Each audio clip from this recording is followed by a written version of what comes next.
현재 전 세계가 기상이변으로 고통받고 있는 가운데 가장 큰 피해를 받고 있는 국가는 미국이라고 할 수 있습니다. 미국 중에서도 뉴욕주 북서부에 위치한 버펄로시가 제일 심각한 상황에 처해 있는데요. 이때까지 경험하지 못한 폭설로 인해 수십 명의 시민들이 차나 집, 그리고 눈덩이에 갇혀 시신으로 발견되는 안타까운 사고가 지금도 여전히 벌어지고 있습니다. 이처럼 버펄로에 거주하는 모든 시민들이 고통과 상처로 하루하루를 보내고 있는데 그 와중에 믿을 수 없는 일이 또다시 벌어지기 시작했습니다. 미국에서 항상 일어나는 범죄 중 하나인 약탈이 시작된 것이죠. 미국의 경우 이렇게 항상 국가에 큰일이 생겨 뒤숭숭한 상황이 생기게 되면 곳곳에서 약탈이 일어나는데요. 이번에도 마찬가지였습니다. 폭설로 인해 어차피 경찰이 들어올 수 없다는 점을 이용해 버펄로 시내 여러 매장들의 물건을 약탈하는 사건이 계속해서 발생하고 있다는데요. SNS를 중심으로 최근 버펄로에서 일어나고 있는 약탈 범죄들이 공개되면서 경찰 역시 강력 대응을 경고했지만 여전히 상황이 진정되지 않고 있답니다. 더 큰 문제는 단순히 식료품을 훔치는 게 아니라 TV나 가전제품 등 평소에 자신들이 가지고 싶었던 물건들을 훔치고 있다는 것이죠. 실제로 가전 매장, 주류 판매점, 편의점 등 매우 다양한 상점에서 골고루 약탈이 이루어지고 있었습니다. 공개된 영상을 보게 되면 대형 TV 역시 매우 당당하게 가져가고 있는 모습을 확인할 수 있죠. 이에 바이언 브라운 버펄로 시장은 SNS에 올라온 장면들을 보면 그들은 약품이나 식료품을 훔친 게 아니라 그동안 자신들이 가지고 싶었던 물건들을 훔치고 있다. 국가적 재난 앞에서 많은 사람의 고통을 이용한 최악의 질 낮은 범죄다라며 강하게 비판했습니다. 하지만 이미 1.2m 이상의 눈이 쌓인 상황에 경찰은 신고를 받고도 출동할 수 없는 상황이 계속해서 이어지자 약탈은 끊이지 않고 있는 것이죠. 그런데 해외 커뮤니티에 과거 같은 폭설 상황에서 미국과 비교되는 한국인들의 시민의식과 관련된 글이 올라오자 미국인들과 더불어 수많은 외국인들은 부끄럽다는 반응을 보여줌과 더불어 한국을 미국이나 유럽 국가들보다 못 산다고 생각했던 자신들을 반성하는 반응을 보여주기도 했습니다. 버펄로에서 일어나고 있는 약탈과 비교되는 한국인들의 시민의식은 바로 폭설로 인해 버스가 밀려 내려오자 시민들이 마치 슈퍼맨처럼 어디선가 갑자기 나타나 버스를 밀어주는 모습이었죠. 2년 전 한국의 겨울 역시 많은 눈이 내린 적이 있습니다. 갑자기 내린 폭설로 인해 사람들은 도로에 차를 두고 집에 가버리기도 했고 곳곳에서 미끄러지는 차들이 서로 충돌하는 등 서울 일대가 마비되는 수준이었죠. 그러나 중에 오르막길을 오르다 미끄러지는 시내버스를 발견하고 시민들이 갑자기 어디선가 모여들어 다 같이 힘을 모아 버스를 미는 모습이 해외 커뮤니티에 공개되자 전 세계인들은 한국인들의 시민의식에 대해 극찬을 아끼지 않았습니다. 해당 모습을 보고 외국인들은 아마 영국에서 저런 상황이 발생했다면 사람들은 미끄러지며 충돌하는 버스를 촬영하고 있었을 겁니다. 여기 미국에서는 아마 모든 사람들이 휴대전화를 꺼내 저 상황을 신나게 촬영하며 생중계했을 겁니다. 등의 반응을 보여주며 자신들과 비교되는 한국인들의 시민의식을 극찬했었죠. 그런데 2년 뒤 버펄로에서 폭설과 관련해 약탈이 일어나기 시작하자 다시 2년 전 한국인들의 폭설 시민의식이 재조명되고 있었던 것입니다. 그리고 한국인들이 촛불 시위에서 보여준 시민의식 역시 동시에 언급되고 있었습니다. 얼마 전 이태원 할로윈 사고를 애도하기 위해 거리에 모인 수만 명의 한국인들이 그 주인공이었죠. 사실 예전부터 많은 외국인들이 신기하게 여기던 모습 중 하나가 바로 한국의 안전하고 질서 있는 촛불 집회 모습이었습니다. 적게는 수만 명에서 많게는 수십만 명 이상이 집결하는 집회 현장에서 아무런 사건 사고가 일어나지 않는다는 것이 특별하게 느껴진 것이죠. 그도 그럴 게 다른 나라의 경우 집회가 벌어졌다 하면 각종 사건 사고가 터져 나오는 것이 일상다반사였기 때문입니다. 한 예로 북미에서는 흑인에 대한 경찰의 폭력으로 인해 대규모 시위가 일어난 적이 있습니다. 차별을 멈추고 인권을 보장해달라는 도덕적인 가치를 위한 순수한 목표에서 시작되었죠. 그러나 정작 보여준 집회 현장의 모습은 순수하지 못했습니다. 시위를 하는 시민들은 그들과 대치하고 있는 경찰들과 폭력적으로 충돌하기 일쑤였으며 심지어 시위대들 중 일부는 값비싼 물건을 파는 상점이나 서민들의 생활용품을 파는 곳까지도 파괴하고 약탈을 강행했죠.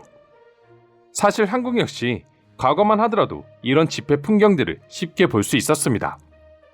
독재 정권에 맞서 시위가 벌어지는 날이면 수많은 시민들이 피를 흘려야 했죠. 다만 한 가지 차이점이 있다면 이때도 역시 폭력은 있을지언정 약탈은 이뤄지지 않았다는 점인데요. 한국인들은 철저하게 부정에 맞서는 것에만 초점을 맞추고 있었던 것입니다. 과거부터 이어져온 한국인들의 이러한 시민의식은 21세기에 들어 더욱 뛰어난 모습으로 발전해 있죠. 약탈은커녕 폭력 시위까지도 거의 사라지는 추세인데요. 대표적으로 2016년 발생한 촛불 집회에서는 누적 인원 1,000만 명이라는 유례없는 대규모 촛불 시위가 일어났지만 참가자들이 경찰과 충돌을 피하고자 스스로 노력하는 모습을 보여 별다른 문제 없이 끝이 났습니다. 약탈은 당연히 없었으며 가벼운 경상자가 몇십 명 정도 생겼을 뿐이죠. 1,000만 명이 모였는데 불과 몇십 명의 경상자가 끝이라는 건 외국인들에게는 사실상 기적과도 같은 일인 것입니다. 외신들 역시 당시 한국의 모습에 대해 극찬을 아끼지 않았는데요. BBC 방송은 시간이 갈수록 시위대 목소리가 더욱 커졌지만 여전히 평화로운 방식으로 시위가 이루어지고 있다고 보도했습니다. 로이터 통신은 학생, 가족, 젊은 연인, 휠체어를 탄 장애인 등이 참가한 평화 시위가 열렸다. 과거 한국의 시위와는 전혀 다른 모습이다라고 설명하기도 했습니다. 또한 중국 신화통신은 시민들이 대통령 사임을 외치거나 촛불 포스터를 들고 분노를 표출했다며 시위 규모가 컸음에도 참가자 대부분은 침착함을 유지하는 모습에 감탄을 금치 못했습니다. 그렇다면 대체 왜 미국의 시위대들은 이토록 폭력적으로 행동하고 아무런 연관이 없는 사람들의 물건을 부수고 약탈을 벌이지만 한국에서는 이러한 모습이 전혀 나타나지 않는 것일까요? 미국에서는 공권력에 폭력적으로 대응하는 것이 당연하다고 인식되고 있습니다. 그들이 받은 차별을 폭력으로 대응해야 효과가 있다고 생각하는 것입니다. 상점을 파괴하고 약탈하는 행위 역시 마찬가지죠. 이러한 행위가 공권력에 의한 차별에 대한 저항의 표현이라 생각한다고 하는데요. 문제는 이를 넘어 자신의 사리사욕을 위해 약탈을 감행하는 일들까지 비일비재하게 일어난다는 점이죠. 하지만 한국은 달랐습니다. 수백만 명이 참가한 집회에서도 폭력 행위로 경찰에 연행된 사람은 0명이었으며 쓰레기를 버리는 사람도 없었습니다. 만약 이런 행동을 벌이는 사람이 있다고 하더라도 바로 주위의 시민들이 이를 제지하고 비난을 하기에 약탈을 하는 건 사실상 불가능에 가깝다고 할 수 있습니다. 또한 한국에서는 미국과는 달리 이런 폭력적인 행위들이 시위대가 추구하는 목표의 정당성이나 그 가치를 훼손한다고 여기고 있습니다. 자신의 주장을 정당하게 요구하려면 본인 스스로부터 정당하게 행동해야 한다는 것을 시위대 모두가 깨닫고 있는 것이죠. 미국과 한국의 시민의식 차이가 이토록 심각하게 벌어지고 있다 보니 버펄로 폭설 약탈 사태를 보고 외국인들이 이토록 한국인들을 극찬하는 게 아닌가 싶은데요. 그럼 지금부터 미국인들의 약탈과 비교되는 한국인들의 시민의식을 보고 해외 네티즌들은 어떤 반응을 보여주고 있는지 자세히 소개해 드리도록 하겠습니다.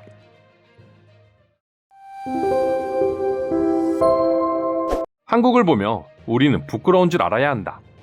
약탈은 습관이 되어버렸어. 평소 시위를 해도 언제나 파괴와 약탈을 일삼는다.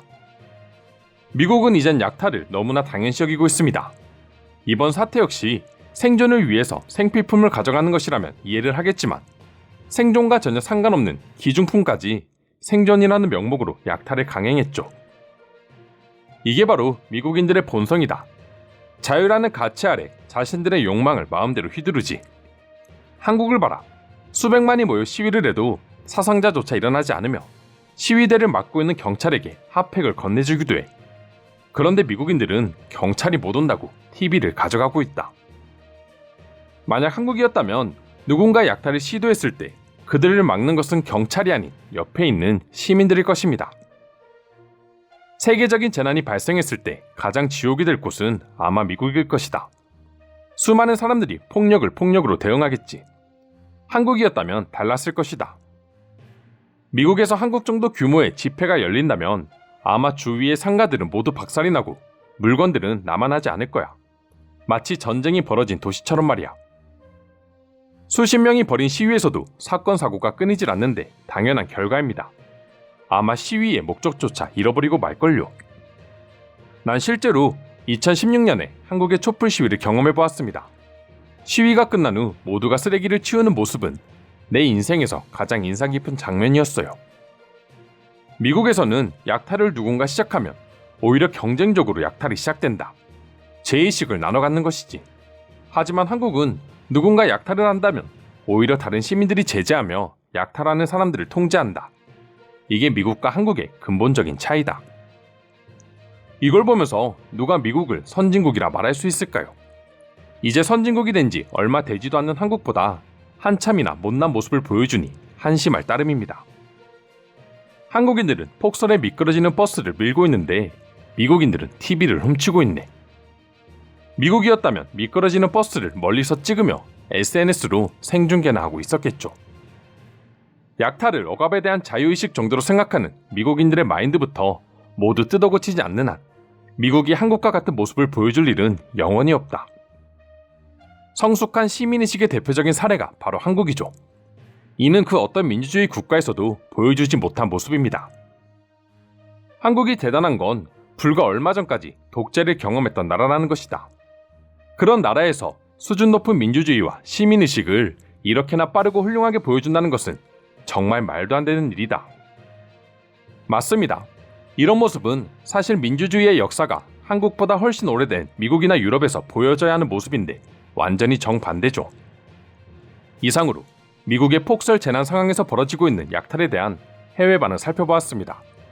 오늘도 끝까지 영상 시청해주셔서 감사드리며 여러분들의 구독과 좋아요는 영상 제작에 큰 힘이 됩니다.